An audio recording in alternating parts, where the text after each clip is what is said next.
Olá, eu sou Viviane Cesarino e esse é o Memórias do Poder Legislativo. E a gente sempre lembra que o nosso trabalho aqui é resgatar o passado e ajudar no fortalecimento da democracia. Hoje a gente saiu lá do estúdio na Assembleia e veio parar na sala de um dos deputados mais influentes que o parlamento já teve, Paulo Plané Buarque. É um prazer estar aqui na casa do senhor. Obrigada por receber a gente.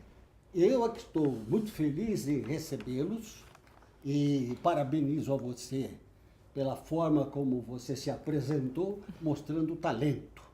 Então, estamos às ordens para conversar sobre tudo que tem interesse para que o povo saiba como proceder. Bom, o senhor chegou, até a Assembleia Legislativa de uma carreira já jornalística, Já era jornalista, o senhor chegou em 63, como é que foi que o senhor chegou? Por acaso, eu nunca fui político, na acepção do termo. E eu era advogado, por concurso, no Instituto de Previdência do Estado, o IPESP. Um dia, sou solicitado a ir chefiar o gabinete do presidente, Francisco Morato de Oliveira. E me surpreendi. Era jovem na carreira, mas fui. E me dediquei àquela atividade que era principalmente recepcionar deputados, vereadores, políticos influentes, não influentes, até que um dia o presidente virou para mim e disse: olha, eu sou candidato a deputado federal e gostaria que você fosse candidato a deputado estadual. Eu me surpreendi, porque eu não fazia política. Nunca tinha passado pela cabeça do senhor? Então, mas percebi que ele gostaria de ter a minha presença conjunta para usufruir, quem sabe, dos votos que eu poderia transferir para ele, tendo em vista a minha atividade jornalística, que já era intensa. E assim, ele se candidatou, eu me candidatei, ele se elegeu, eu me elegi, surpreendentemente para mim, e ele não tomou posse. Morreu antes da posse. Meu Deus! O que é uma coisa que se chama destino. E aí eu fui parar na Assembleia Legislativa, onde ainda era o Parque Dom Pedro II, e a princípio com muita dificuldade, porque quem entra na política assim, de uma forma mais ou menos inesperada, precisa primeiro se adaptar e conhecer a metodologia de trabalho, mas, acima de tudo, eu parti do princípio importantíssimo de nunca faltei uma sessão, sempre estive presente nas discussões políticas ou administrativas, dando a minha opinião, e principalmente conduta irrepreensível para que os eleitores que o elegeram tenham respeito por você. E aí, até consegui me reeleger. O senhor levou, então, muito do jornalismo para a Assembleia, A imparcialidade, a isenção. Bastante. Porque quando você é jornalista, você tem uma atividade que te faz conviver diariamente com todos os problemas possíveis e imagináveis, tanto na área administrativa quanto política, enfim, todos os aspectos da política. E me reelegi. Para minha surpresa, fui o mais votado da Assembleia Legislativa. Mas como é que foi essa adaptação? Queria que o senhor contasse para a gente. O senhor chegou num ambiente diferente, não era uma redação, não, que o senhor estava mais acostumado. Difícil, porque você tem que se habituar, primeiro, com a metodologia do trabalho. Segundo lugar, colocar-se dentro de si algumas coisas essenciais. Primeiro, nunca faltar uma sessão. As sessões eram sagradas, então. Segundo lugar, comparecer a todas elas e, tanto quanto possível, participar dos debates, da sua opinião, aquela opinião que você representa. Tudo valeu-me a oportunidade, creio, de valorizar o meu mandato, daí vir a ser o mais votado na reeleição. O senhor foi escolhido pelos cronistas, da época como sendo um entre os 10 melhores representantes do povo no Palácio naquela época. O senhor fez 176 projetos de lei. É verdade. Eu também, é outro aspecto do legislador que ele tem que se preocupar. Ou seja, verificar o que está faltando na administração, na parte sociológica, para, de alguma forma, através de projetos de lei, você amparar o eleitorado ou o povo, de maneira geral. Não o eleitorado especificamente, mas o povo de maneira geral. Então, os meus projetos sempre tinham um objetivo. Principalmente, por exemplo, na área de moradia. Eu criei vários projetos de auxílio moradia para ampliar o atendimento das pessoas que não tinham casa própria para que viessem a ter. E isso teve uma repercussão muito grande, que acredito tenha valido muito na minha reeleição. Porque realmente, até hoje, infelizmente, nós temos uma carência enorme no setor da moradia e, ao que se sabe, os órgãos encarregados de proceder a esses investimentos estão retidos na sua amplificação do atendimento, o que, infelizmente, não devia acontecer. Porque quem é que procura, essencialmente, o empréstimo? O mais pobre, aquele que não tem as condições pessoais para adquirir a sua casa própria, o seu apartamento, enfim, a melhoria das suas condições de vida. E, infelizmente, na atualidade, nós não temos isso, e é uma coisa que precisaria preocupar muito os administradores, porque eu acho que toda família tem um objetivo primeiro, que é a sua casa, onde ele possa criar os filhos, onde ele possa chegar em casa, ter a mulher dele esperando-o já com a comida, aquela vida simples da pessoa mais pobre, que todavia tem na casa a sua coisa essencial. Agora, eu queria perguntar um pouquinho para o senhor dessa questão do primeiro mandato mesmo. Que partido que o senhor era, quantos anos o senhor tinha, quando o senhor chegou? Eu era bem moço, era bem moço.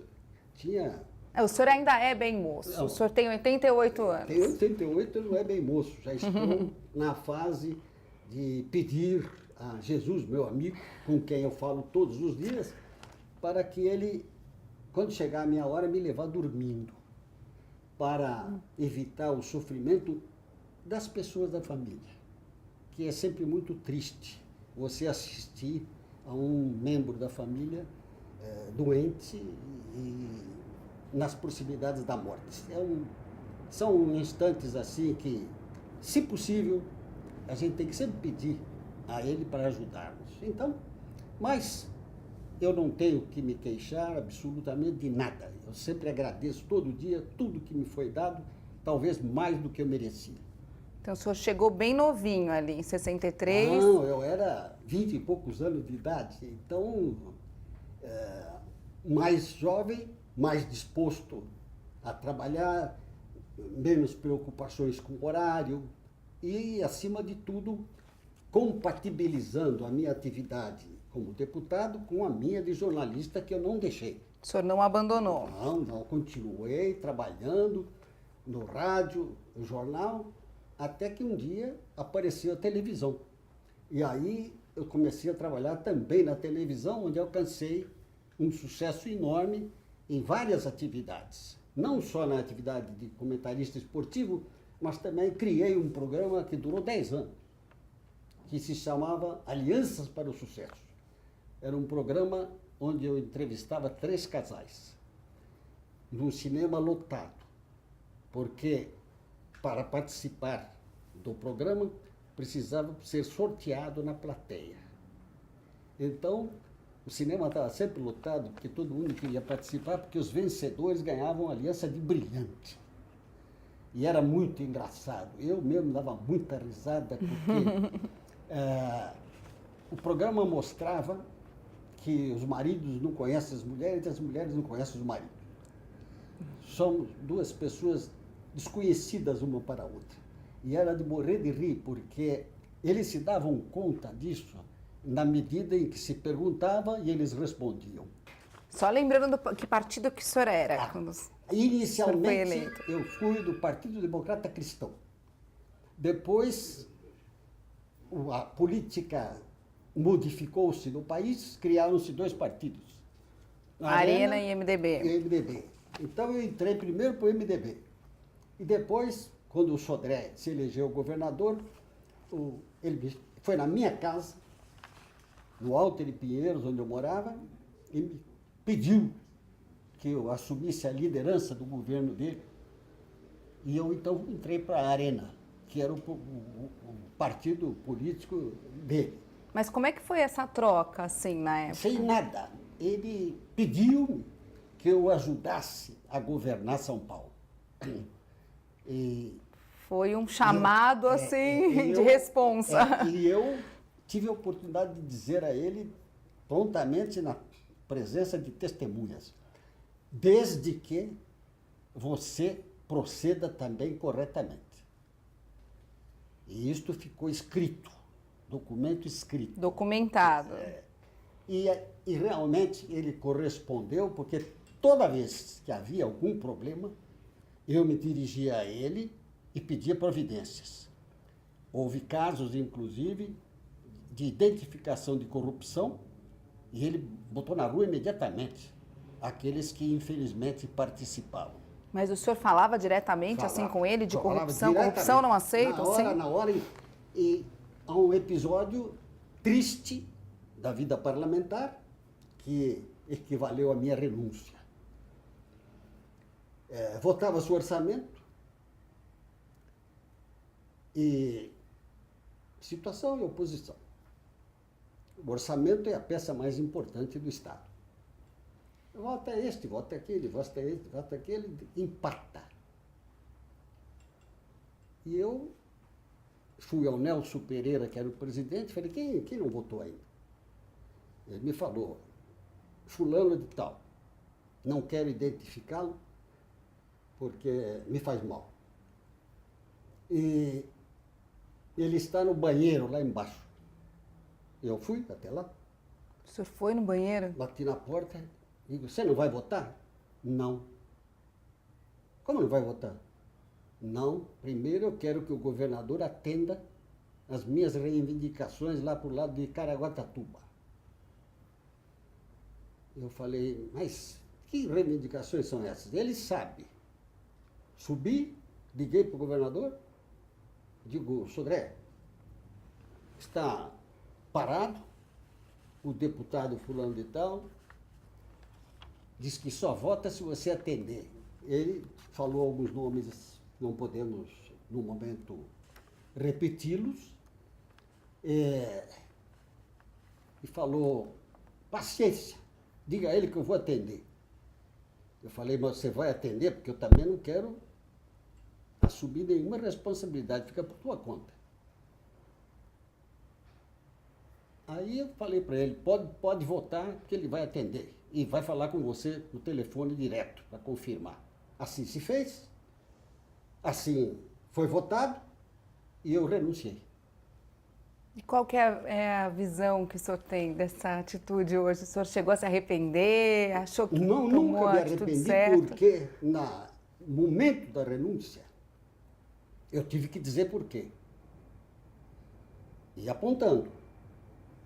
Nisto, um grupo de deputados que fazia parte daquele que não votara, começaram, no fundo do plenário, a dizer algumas coisas impublicáveis. E eu respondi, o senhor, dando o nome deles aí, todos os senhores fazem parte desse bando que envergonha o legislativo. E fui embora. Deu-se grande destaque na imprensa a esse episódio, que é, infelizmente, muito triste e que, infelizmente, na atualidade, nós temos repetições tristes, muito tristes, não só nas assembleias, não só nas câmaras, mas também no Poder Legislativo Federal. Episódios de toma lá da cá. Muito triste. Estamos vendo aí votações, precisa ver primeiro o atendimento disto, o atendimento daquilo, porque senão nós não votamos e não sei o quê. Então, porque se é uma troca só política, é admissível no mundo político. Porque o partido A ou o partido B querem estar no poder. Isso é natural na política. Porém, quando se trata de atendimentos de ordem pessoal, aí, sinceramente, a coisa muda de figura e passa a ser episódio muito triste da vida nacional. É uma coisa que, quando se vota, precisa escolher muito bem escolhido aquele que vai representá-lo na Assembleia, na Câmara, no Congresso Federal, porque é preciso que a gente escolha pessoas que a gente saiba que estarão lá, não para usufruir desse poder, mas para prestar serviços à nação, em termos de projetos, em termos de atendimento aos interesses governamentais. Atualmente, estamos aí às vésperas de uma eleição presidencial e o que se está assistindo é, infelizmente, uma identificação plena de voto apenas se fizer isso, se fizer aquilo. Porque se é apenas um problema político, por exemplo, eu quero uma posição mais destacada no governo, isso é natural, na política faz parte. Mas quando se trata de interesses pessoais, isso é muito triste para o país. Essa questão do presidencialismo de coalizão, de quanto mais base você tem de partido, mais ministério você tem que dar em contrapartida. Isso é da política. Até isso sim. Eu admito. Porque se o meu partido tem maioria, é muito natural que ele tenha mais importância na administração, seja federal, seja estadual, seja municipal. O que não se admite, não se permite, não deve acontecer é uma troca por interesses pessoais. É o favor pessoal. Favor pessoal, esse denigre a política. Uhum. E depois dessa questão da renúncia, como é que o senhor passou a enxergar o parlamento? Mudou? Não, infelizmente não. Até, de certo ponto, a minha decepção aumentou, porque estamos vendo as coisas que estão acontecendo nos parlamentos em geral, denunciadas pelo jornalismo, pela televisão, pelo rádio, e é claro que são aspectos negativos que deveriam influir na postura, na atitude, na conduta do eleitor. Infelizmente, nós temos algumas coisas que são negativas. Por exemplo, não sei se vocês sabem, mas existem quase 6 milhões de eleitores que têm direito a uma verba pessoal, que se chama verba de auxílio familiar. De uma certa forma, admite-se que o governo possa ajudar uma família mais carente, uma família mais carente, com algum tipo de ajuda, o financiamento de casa própria, ou algum tipo de ajuda para ajudar essas pessoas mais pobres, em particular no Nordeste, que é uma região bastante pobre do nosso país, para que eles possam se sustentar. Agora, não pode conceder esses favores em troca do voto, porque isso aí passa a ser um aspecto negativo. E, infelizmente, isso acontece. E eu não sei também, para ser muito justo nas minhas considerações, se esse é um problema só brasileiro. Talvez não seja. Talvez seja universal. Talvez seja em vários países que aconteça a mesma coisa, porque na política existem vários caminhos que são percorridos, que são seguidos e que são constantemente admitidos pela própria política. E em vários países isso acontece e tem sido denunciado, inclusive, pelo jornal, pela rádio, pela televisão. Então, não é uma coisa brasileira em si, mas é uma coisa que o povo precisa despertar para que ele tenha consciência da importância do seu voto, não em troca de alguma coisa, mas em favor de alguma coisa positiva que o governo possa fazer. Deputado, vamos continuar falando então dessa importância, né, de representar bem a população e de votar, né, direitinho em que a gente quer que represente a gente no próximo bloco. Memórias volta daqui a pouco, não sai daí, até já.